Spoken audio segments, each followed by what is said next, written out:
Hello students, welcome on my YouTube channel Prasanndeep classes. आज इस class में आपको हम 10th क्लास का एक बहुत ही इंपॉर्टेंट टॉपिक है जिसका नाम है कार्बन इट्स कंपाउंड। अच्छा, कार्बन इट्स कंपाउंड में एक सबसे इंपॉर्टेंट पार्ट आता है हाइड्रोकार्बन। हाइड्रोकार्बन जनरली क्या होते हैं, जैसे कि आपको इसमें पता है हाइड्रो और कार्बन, यानी हाइड्रो फॉर होता है हाइड्रोजन, ठीक है। यहाँ से हाइड्रोकार्बन का मीन्स क्या होता है, हाइड्रो फॉर होता है हाइड्रोजन, कार्बन फॉर कार्बन। यानी हाइड्रोकार्बन वो सब्सटेंसेस होते हैं जो कार्बन और हाइड्रोजन से मिलकर के बने हुए जितने भी कंपाउंड होते हैं वो सारे के सारे हाइड्रोकार्बन बोले जाते हैं, ठीक है। कार्बन और हाइड्रोजन से मिलकर बने हुए कंपाउंड लाइक CH4, देखिए CH4 क्या है, कार्बन और हाइड्रोजन से मिलकर बना हुआ है।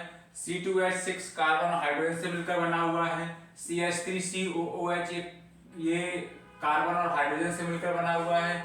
यानी तो कार्बन और हाइड्रोजन से मिलकर, कार्बन और हाइड्रोजन जब कंबाइन हो जाते हैं उनसे मिलकर जो बने हुए सब्सटेंसेस होते हैं उन सारे सब्सटेंसेस को हाइड्रोकार्बन बोलते हैं। क्लियर है? इसकी डेफिनेशन क्या है कि carbon combines with hydrogen to form large number of compound which are known as hydrocarbon. यानी जो कार्बन होता है वो कंबाइन होता है किसके साथ, हाइड्रोजन के साथ। तो कार्बन हाइड्रोजन के साथ कंबाइन होता है और large number of compound which are known as, large number में कंपाउंड क्रिएट करता है, उसको क्या बोलते हैं, हाइड्रोकार्बन बोलते हैं। क्लियर है? यहाँ पे इसके कई सारे हाइड्रोकार्बन के एग्जांपल हैं लाइक CH4, C2H6, CH3COOH या C2H6, ठीक है। तो इसमें C6H6 ये सारे जितने भी कंपाउंड है इन सारे कंपाउंड्स को हाइड्रोकार्बन बोलते हैं क्योंकि ये सारे के सारे कार्बन और हाइड्रोजन से मिलकर बने हुए हैं। ओके। अच्छा, इसमें हाइड्रोकार्बन के बाद ये कार्बोनेट्स कंपाउंड का सबसे इंपॉर्टेंट और बेसिक पार्ट ये है हाइड्रोकार्बन, ठीक है। नेक्स्ट इसमें टॉपिक आता है कि ऑर्गेनिक कंपाउंड क्या होते हैं। अच्छा, कंपाउंड जो होते हैं, कंपाउंड को जनरली टू पार्ट्स में डिवाइड करते हैं। एक होता है ऑर्गेनिक कंपाउंड, दूसरा होता है इनऑर्गेनिक कंपाउंड, ठीक है। ऑर्गेनिक कंपाउंड क्या होते हैं, जैसे कि आपको पता है कि ऑर्गेनिक मींस होता है जो केमिस्ट्री में आता है कार्बन उसके साथ कंबाइंड होगा। तो ऑर्गेनिक कंपाउंड वो कंपाउंड होते हैं जिसमें कार्बन और हाइड्रोजन मिलकर के जो हाइड्रोकार्बन बने होते हैं, इन सभी कंपाउंड को ऑर्गेनिक कंपाउंड बोलते हैं। यानी इसका मीन्स ये है कि ऑर्गेनिक कंपाउंड वो कंपाउंड होते हैं जिसमें कार्बन हाइड्रोकार्बन की फॉर्म में रहता है, ठीक है। कार्बन अपनी वैलेंसी को कंप्लीट करता है। तो कार्बन किसी भी कंपाउंड में अगर हाइड्रोकार्बन की फॉर्म में है तो वो आपका ऑर्गेनिक कंपाउंड बोला जाएगा। इसकी डेफिनेशन क्या है, hydrocarbon and other compounds, hydrocarbon means CH4, ठीक है। CH4 and other compounds which are derived from hydrocarbon are known as organic compound. Organic compound generally however carbonate, bicarbonate, oxides of carbon classified as the organic compounds, ये सभी organic compounds में इनको classify करते हैं, ठीक है। For example क्या है, CH3COOH ऑर्गेनिक कंपाउंड है, C2H5OH ऑर्गेनिक कंपाउंड है, C2H6 ऑर्गेनिक कंपाउंड है और HCOOH यहाँ पे ऑर्गेनिक कंपाउंड है, ठीक है। तो ऑर्गेनिक आपको समझ में आ गया होगा। ऑर्गेनिक कंपाउंड वो कंपाउंड होते हैं जो सारे के सारे हाइड्रोकार्बन की फॉर्म में होते हैं। उन सभी कंपाउंड को हम लोग क्या बोलते हैं, ऑर्गेनिक कंपाउंड बोलते हैं। क्लियर है? नेक्स्ट आता है इनऑर्गेनिक कंपाउंड। इनऑर्गेनिक कंपाउंड क्या होते हैं, जिसमें कार्बन हाइड्रोकार्बन की फॉर्म में नहीं होता है। जस्ट लाइक इनऑर्गेनिक कंपाउंड ये लिखा हुआ है। NaOH क्या है, एक इनऑर्गेनिक कंपाउंड है। किसमें, क्योंकि इसमें जो नाइट्रोजन है, नाइट्रोजन और हाइड्रोजन और ऑक्सीजन, क्योंकि हाइड्रोजन के साथ इसमें कार्बन नहीं है, CaCO3, इसमें कार्बन तो है बट हाइड्रोजन नहीं है। और देखो इसमें COH का होल ट्वाइस, ये भी क्या है, इनऑर्गेनिक कंपाउंड है। अच्छा, यहाँ पे आता है Na2CO3, Na2CO3 देखो इसमें इनऑर्गेनिक कंपाउंड है। NaHCO3, ठीक है, NaHCO3, तो ये भी क्या है, इनऑर्गेनिक कंपाउंड है। कि इनऑर्गेनिक कंपाउंड क्या होता है कि जिसमें हाइड्रोजन भी है, कार्बन नहीं है, बट इसमें हाइड्रोजन और कार्बन का हाइड्रोकार्बन की फॉर्म में नहीं है। जिसमें भी कार्बन हाइड्रोकार्बन की फॉर्म में नहीं होता है उन सभी कंपाउंड को इनऑर्गेनिक कंपाउंड बोलते हैं। क्लियर है? अब इसमें कुछ आगे इंपॉर्टेंट टॉपिक आता है। कार्बोनेट्स कंपाउंड में सबसे इंपॉर्टेंट पार्ट है जिसको बोलते हैं कोवैलेंट बॉन्ड, ठीक है। कोवैलेंट बॉन्ड क्या होते हैं आपको यहां से समझना है थोड़ा थोड़ा सा। ठीक है। कोवैलेंट बॉन्ड जनरली होते क्या है, ये चीज आपको बेसिक चीज आपको समझ में आ गई होगी। हम नेक्स्ट टॉपिक पे चलते हैं, कोवैलेंट बॉन्ड।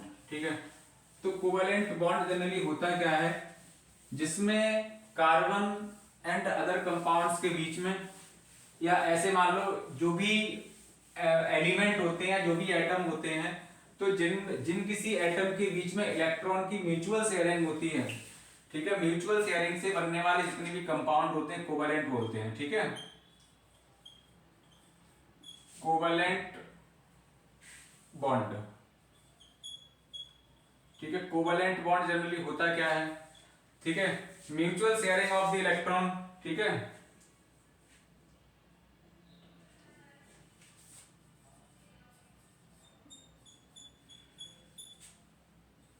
म्यूचुअल शेयरिंग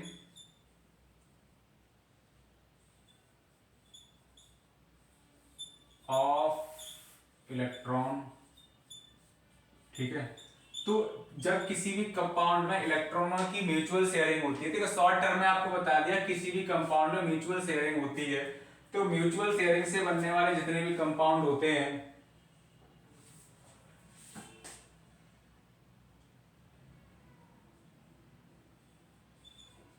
तो म्यूचुअल शेयरिंग से बनने वाले जितने भी कंपाउंड होते हैं उनको क्या बोलते हैं, कोवैलेंट बॉन्ड बोलते हैं।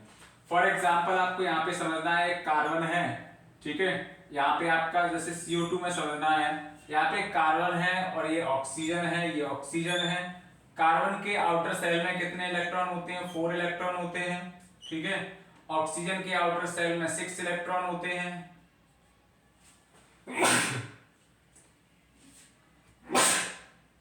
ऑक्सीजन के आउटर सेल में 6 इलेक्ट्रॉन होते हैं। ठीक है, इसी तरह से इस ऑक्सीजन के आउटर सेल में 6 इलेक्ट्रॉन होते हैं। ठीक है, तो इनमें होता क्या है, ये CO2 का यहाँ पे बना रहे हैं, तो इसमें क्या करेगा, देखो ये कार्बन है, कार्बन के आउटर सेल में 4 इलेक्ट्रॉन है, क्योंकि कार्बन क्या होता है, यहाँ पे आपको बता दें, कार्बन यहाँ पे क्या होता है, 6 एटॉमिक नंबर होता है, 2,4 ये लिखा जाता है कार्बन का इलेक्ट्रॉनिक कॉन्फ़िगरेशन। इसी तरह से ऑक्सीजन का लिखा जाता है 2,6। तो इनके आउटर सेल में, कार्बन के आउटर सेल में कितने, 4 इलेक्ट्रॉन है, ऑक्सीजन के आउटर सेल में 6 इलेक्ट्रॉन है। तो ऑक्सीजन के आउटर सेल में 6 लिख दिए, कार्बन के आउटर सेल में 4 लिख दिए। अब क्या करें, ये लिखा हुआ म्यूचुअल शेयरिंग, या इसी को बोलते हैं equal sharing.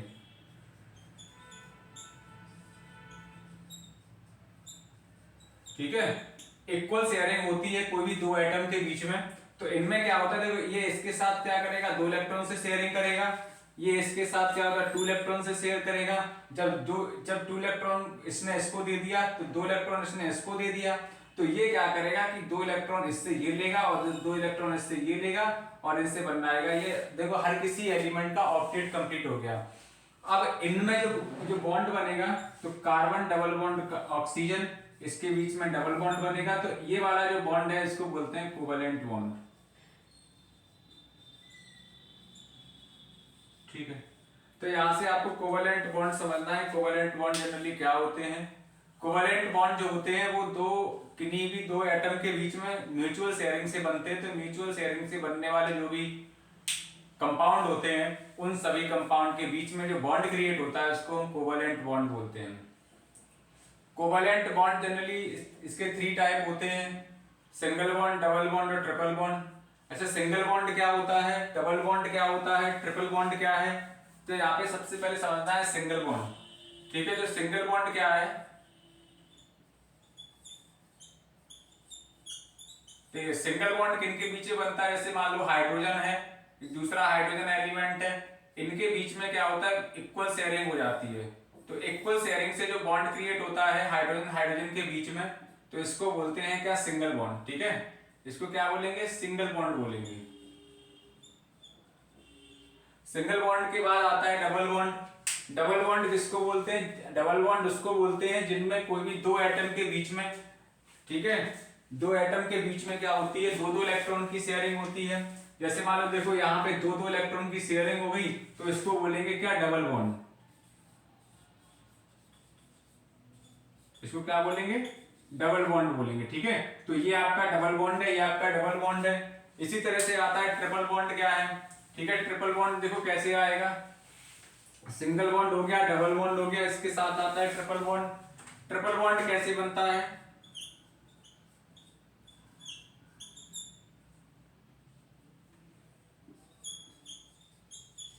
Triple bond like N2, ठीक है।